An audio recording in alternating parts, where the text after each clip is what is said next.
Shalom Bapak Ibu yang dikasih oleh Tuhan. Kita akan memulai ibadah kategorial ministry kita pada saat ini. Mari kita persiapkan hati kita, kita memuji Tuhan, kita menyembah Tuhan. Kita katakan, Tuhan, ku mau menyenangkan-Mu.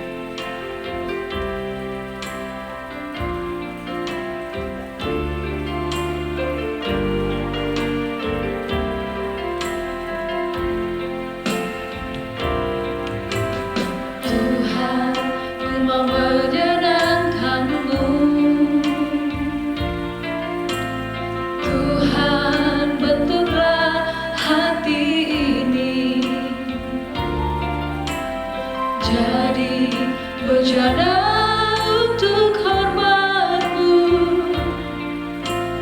cemerlang bagai emas murni. Tuhan, ku serahkan hatiku, semua ku berikan padamu. Kuduskan hingga kudus selalu, agar aku menyenangkan-Mu, menyenangkan-Mu, senangkan-Mu. Hanya itu kerinduanku, menyenangkan-Mu, senangkan hati-Mu. Hanya itu kerinduanku.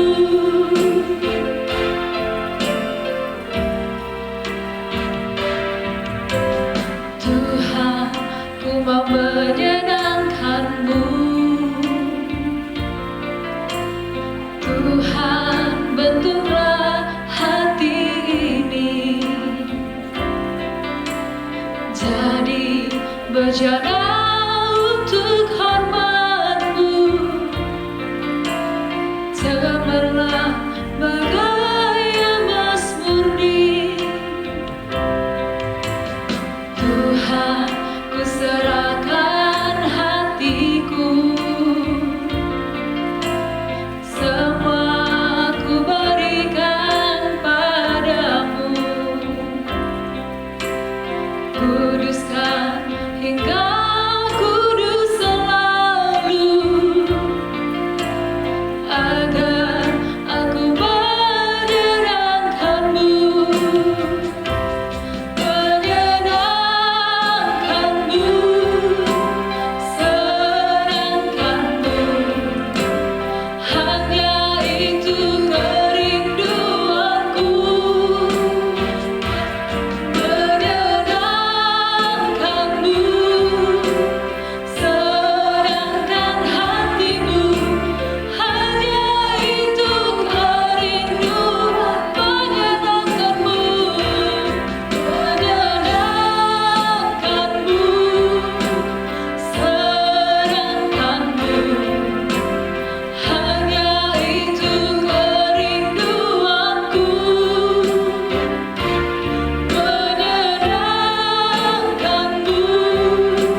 bersyukur Tuhan atas segala kebaikan dan anugerah Tuhan. Dalam nama Tuhan Yesus, haleluya. Shalom, selamat malam Bapak Ibu, saudara-saudari yang dikasihi oleh Tuhan Yesus Kristus. Selamat datang di ibadah kategorial ministry pemahaman Alkitab KPPS Jemaat Sawahan. Malam hari ini kita akan belajar bersama-sama tentang sebuah tema tentang sahabat Allah atau best friend-nya Allah. Tapi sebelumnya itu mari kita berdoa. Bapa kami di dalam kerajaan surga, kami kembali datang ke hadapan hadirat Tuhan. Sungguh kami bersyukur bahwa Engkau begitu baik bagi hidup kami. Malam hari ini kami akan mendengar kebenaran firman-Mu dalam pemahaman Alkitab ini Tuhan. Tuhan tolong urapi hamba-Mu, urapi setiap kami yang melihat dan mendengar. Biar kami semakin hari disadarkan bahwa siapa kami di hadapan Tuhan, untuk kami diingatkan untuk menjadi pelaku-pelaku firman-Mu. Terima kasih Yesus Tuhan, dalam nama Tuhan Yesus kami siap untuk mendengar kebenaran firman-Mu. Haleluya, amin. Bapak Ibu saudara sekalian di dalam Tuhan Yesus Kristus, persahabatan tidak akan terjadi jika kita seorang diri dan jika kita tidak berinteraksi dengan orang lain. Mari kita melihat beberapa alasan mengapa kita sebagai manusia membutuhkan sahabat dalam hidup kita. Alasan pertama adalah kita adalah makhluk sosial yang tidak bisa hidup tanpa orang lain. Hari-hari ini banyak orang merasa kesepian meskipun ia berada di tempat keramaian. Ia merasa seorang diri karena tidak memiliki sahabat atau teman dekat. Alasan yang kedua, mengapa kita membutuhkan atau kita perlu seorang sahabat dalam hidup kita? Karena kita membutuhkan orang lain. Banyak orang membutuhkan sahabat sebagai tempat curhat. Di Jepang hari-hari ini ada sebuah profesi atau pekerjaan baru yang disebut osan. Sekelompok orang-orang yang menawarkan dirinya sebagai tempat curhat, sebagai tempat mendengar keluh kesah orang lain, dan tentunya ada harga atau ongkos yang harus dibayar sekitar 130.000 per jam untuk orang-orang yang mulai tidak lagi dianggap serius kehadiran mereka. Dan alasan selanjutnya adalah pasti dalam hidup kita bertemu dengan orang-orang baru dan kita harus bersosialisasi dengan mereka. Kita ingin berbagi sesuatu, entah itu kebahagiaan, entah itu kesedihan dan lain sebagainya. Dan selanjutnya kita butuh orang lain sebagai cermin atau menjadi cermin yang darinya kita tempat bercermin, dan mereka adalah orang-orang yang berani menegur kita, mengapresiasikan kita ketika kita berhasil, yang mengangkat kita ketika kita jatuh, dan yang ada di samping kita. Bapak, Ibu, saudara-saudari yang dikasihi oleh Tuhan Yesus, dalam hidup ini tentunya ada sahabat yang buruk dan sahabat yang baik.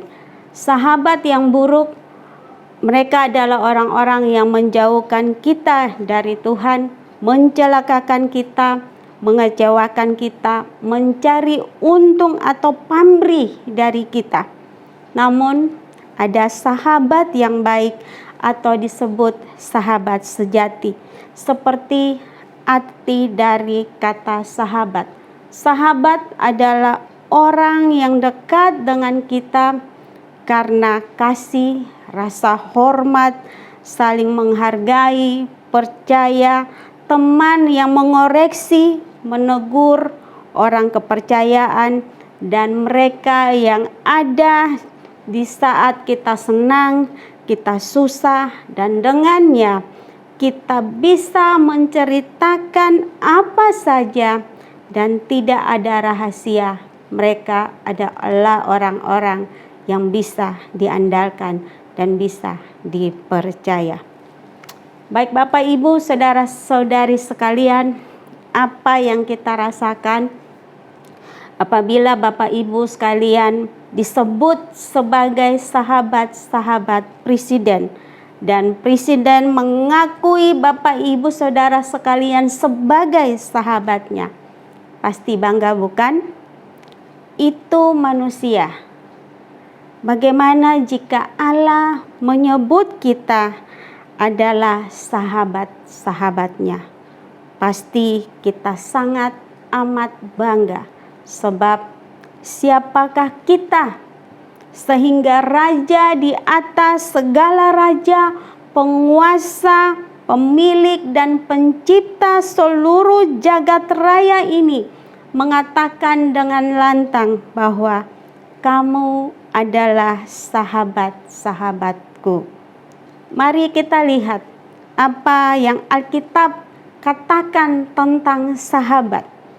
Kita lihat di dalam Yohanes pasal yang ke-15 ayat yang ke-13 sampai dengan ayat yang ke-17. Demikian bunyi firman Tuhan. Tidak ada kasih yang lebih besar daripada kasih seorang yang memberikan nyawanya untuk sahabat-sahabatnya. Kamu adalah sahabatku jikalau kamu berbuat apa yang kuperintahkan kepadamu. Aku tidak menyebut kamu lagi hamba, sebab hamba tidak tahu apa yang diperbuat oleh tuannya. Tetapi aku menyebut kamu sahabat, karena aku telah memberitahukan kepada kamu segala sesuatu yang telah kudengar dari Bapa-Ku. Bukan kamu yang memilih aku, tetapi akulah yang memilih kamu, dan aku telah menetapkan kamu supaya kamu pergi dan menghasilkan buah, dan buahmu itu tetap, supaya apa yang kamu minta kepada Bapa dalam namaku diberikannya kepadamu. Inilah perintahku kepadamu, kasihilah seorang akan yang lain. Amin. Bapak Ibu saudara-saudari sekalian yang dikasihi oleh Tuhan Yesus, Allah ingin bersekutu dengan manusia. Bahkan ketika manusia jatuh ke dalam dosa pun, Allah lah yang berinisiatif datang mencari dan memanggil nama mereka. Bapak Ibu bisa lihat dalam Kejadian pasal 3 ayat yang ke-9. Kejatuhan manusia ke dalam dosa membuat hubungan persahabatan itu pun putus. Ada jurang yang memisahkan kita dengan Allah. Manusia tidak lagi memiliki hubungan dengan Allah. Manusia menjadikan dirinya seteru atau musuh Allah yang setiap hari memberontak kepada Allah dalam hati, pikiran, perbuatan, serta perkataan. Dan sekali lagi, Allah membuktikan bahwa Ialah yang berinisiatif untuk memperbaiki hubungan yang rusak itu, mencari dan menyelamatkan anak manusia. Dengan apa? Dengan mengutus anaknya yang tunggal datang ke dunia, lahir, hidup dalam sejarah manusia, berkarya, Dan karya terbesar yang Yesus lakukan bagi kita adalah mati di kayu salib, menjadi korban pengganti untuk menebus kita dari dosa dan pelanggaran kita. Dan kemudian menyebabkan persahabatan dengan Allah dipulihkan kembali. Sama seperti yang dikatakan oleh Rasul Yohanes dalam Yohanes pasal 3 ayat yang ke-16. Karena begitu besar kasih Allah akan dunia ini, sehingga Ia telah mengaruniakan anaknya yang tunggal, supaya setiap orang yang percaya kepadanya tidak binasa, melainkan beroleh hidup yang kekal. Bapak, Ibu, saudara-saudari yang dikasihi oleh Tuhan, untuk menjalin kembali persahabatan dengan manusia, Allah membayarnya dengan harga yang mahal, yang dengan harga yang sangat amat mahal, yaitu dengan darah anaknya yang tunggal. Oleh karena itu, mari kita lihat apa yang menjadi bukti Yesus menyebut kita sahabat-sahabatnya. Bukti pertama adalah rela berkorban bagi sahabat-sahabatnya. Di dalam ayat yang ke-13, Yesus mengatakan, tidak ada kasih yang lebih besar daripada kasih seorang yang memberikan nyawanya untuk sahabat-sahabatnya. Ketika Yesus menyebut para muridnya adalah sahabat-sahabatnya, orang yang mendengar tentang hal itu, mereka tidak bingung, mereka tidak merasa aneh, karena itu adalah tema yang populer pada tradisi budaya Yunani dan Romawi kuno.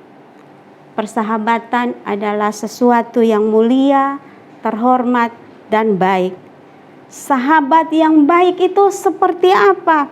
Sahabat yang mau berkorban bagi sahabatnya. Tapi tentunya ada batasnya. Karena sebagai manusia, ketika pada saat kritis dalam hidup kita menjadi orang egois. Tapi berbeda dengan Yesus, Ia bukan hanya berkorban waktu, tenaga, pikiran, tapi Ia menyerahkan nyawanya sebagai korban untuk sahabat-sahabatnya. Sebagai bentuk apa? Sebagai bentuk Ia mengasihi sahabat-sahabatnya. Dan sama seperti Bapa mengasihi Yesus, itu yang menjadi ukuran untuk Yesus mengasihi kita. Dengan kata lain, Yesus adalah bukti bahwa Allah mengasihi kita. Bukti kedua bahwa Yesus adalah menyebut kita adalah sahabat-sahabatnya adalah Ia memberitahukan rencananya. Bapak, Ibu, saudara sekalian yang dikasihi oleh Tuhan, ketika Yesus mengatakan para muridnya adalah sahabat-sahabatnya, Ia sedang mengkontraskan dengan hamba. Hamba tidak tahu apa yang dilakukan atau apa yang diperbuat oleh tuannya. Tugas seorang hamba hanyalah taat pada perintah tuannya tanpa bertanya mengapa, karena tidak ada hubungan. Berbeda dengan sahabat. Dalam tradisi Timur Tengah, sahabat adalah orang yang terdekat dengan raja, di mana mereka dan raja dapat menceritakan apa saja rahasia raja bisa beritahukan kepada mereka, dan mereka bisa memberikan nasihat, mereka bisa menegur raja jika raja salah.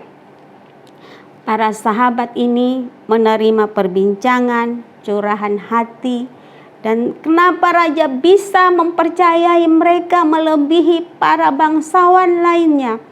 Karena adanya hubungan dan adanya kepercayaan serta kesetiaan di dalamnya. Bapak, Ibu, Saudara sekalian yang dikasihi oleh Tuhan, dalam tradisi Yahudi jarang menggunakan kata sahabat. Tapi jika berbicara tentang sahabat, maka merujuk pada dua tokoh besar dalam Alkitab, yaitu pertama adalah Abraham, bapa segala orang percaya. Yakobus pasal 2 ayat 23 mengatakan, lalu percayalah Abraham kepada Allah, maka Allah memperhitungkan hal itu kepadanya sebagai kebenaran. Karena itu Abraham disebut sahabat Allah. Dan orang yang kedua atau tokoh yang kedua adalah Musa, nabi terbesar.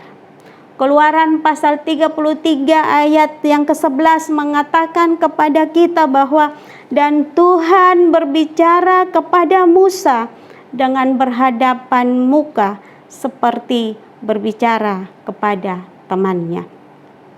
Seperti kepada Abraham dan kepada Musa, Allah memberitahukan rencananya kepada mereka. Demikian juga Yesus memberitahukan rencananya kepada para murid dan juga kepada kita. Apa rencananya? Mari kita lihat di ayat yang ke-17. Inilah perintahku kepadamu, kasihilah seorang akan yang lain. Bapak, Ibu, Saudara yang dikasihi oleh Tuhan Yesus, apa yang harus kita lakukan sebagai seorang sahabat dari Tuhan Yesus Kristus adalah pertama, kita harus mengambil inisiatif. Inisiatif mencari manusia dan mengasihi manusia adalah datangnya dari Allah. Allah mencari kita, Allah yang mengasihi kita, Ia menetapkan kita untuk pergi.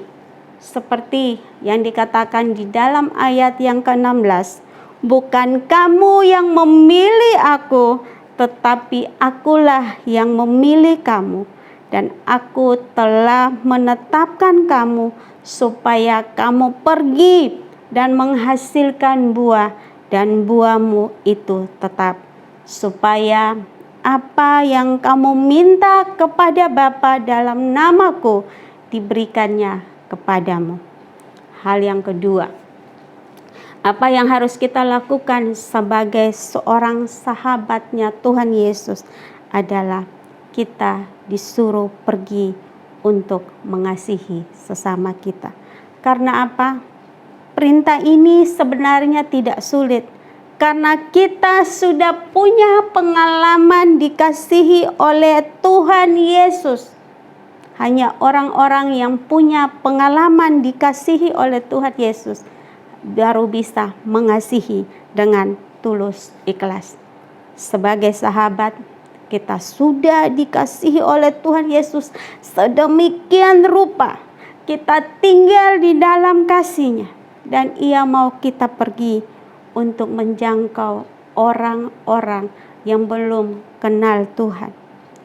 Tunjukkan kasih-Mu untuk mereka yang terhilang. Agar apa? Bukan agar kita semakin besar, bukan karena agar kita semakin terkenal, agar mereka melihat kasih Tuhan terpancar nyata lewat hidup saya, lewat hidup Bapak Ibu sekalian, dan mereka melihatnya dan mereka menjadi percaya kepada Yesus Kristus Tuhan. Hal yang terakhir adalah Tuhan ingin bukan hanya kita yang menjadi sahabat-sahabatnya, tapi Dia ingin orang lain yang belum mengenal Dia sebagai Tuhan dan Juru Selamat itu juga dijadikan sahabat-sahabatnya Yesus Tuhan. Kita pergi bukan untuk memperbesar nama kita. Kita pergi untuk menjadikan mereka sahabat-sahabat Allah.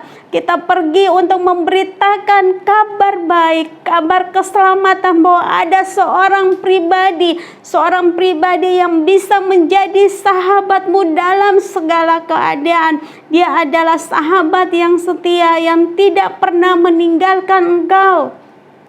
Ketika ia berkata, aku mengasihimu, maka dia sudah membuktikan kasihnya. Kalau kau sendiri, kau bisa datang kepada sang sahabat sejati. Dia tak pernah meninggalkanmu sendiri. Supaya apa? Supaya sukacita kita penuh. Dan apa yang kita minta kepada Bapa dalam nama Yesus diberikan kepada kita. Bapak, Ibu, Saudara yang dikasihi oleh Tuhan Yesus. Yesus sudah menjadi sahabat sejati bagi kita. Dan dia sudah membuktikannya bagi kita. Sekarang adalah tugas kita untuk membuktikan kepada dunia dan kepada orang lain bahwa kita adalah sahabat-sahabat Yesus. Dengan apa? Dengan melakukan perintahnya, yaitu pergi. Kasihilah seorang akan yang lain, agar Kristus yang tidak nampak itu menjadi nampak jelas lewat hidupku, hidup Bapak Ibu sekalian. Dan mereka melihat perbuatan baik kita, dan mereka mempermuliakan Bapamu di surga. Sekian, Tuhan Yesus memberkati. Mari kita berdoa. Bapa kami di dalam kerajaan surga, hamba-Mu telah selesai berbicara. Biarlah Engkau mengurapi setiap telinga yang mendengar, setiap mata yang melihat tayangan ini, dan membuat kami sadar bahwa kami adalah sahabat-sahabat Tuhan untuk dipercayakan sebuah amanat, sebuah perintah untuk kami pergi mengasihi orang lain, menjangkau orang lain, membawanya kepada Yesus, menjadikan mereka sahabat-sahabat di dalam Engkau, ya Yesus Tuhan.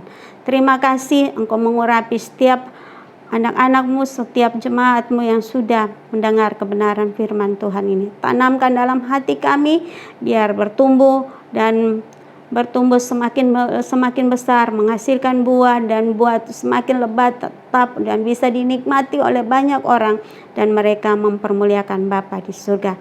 Terima kasih Tuhan, Engkau memberkati teman-teman kami yang melayani, song leaders, singers, pemain musik, multimedia, dan semua orang yang mengambil bagian dalam pelayanan ini. Tuhan berkati. Dan sekarang kami pulang dengan damai sejahtera daripada Allah Bapa, kecintaan Yesus Kristus, dan persekutuan dengan Roh Kudus ada menyertai kami sekalian mulai hari ini sampai Maranatha, Tuhan Yesus datang kembali. Kami berdoa dalam nama Tuhan Yesus. Haleluya. Amin.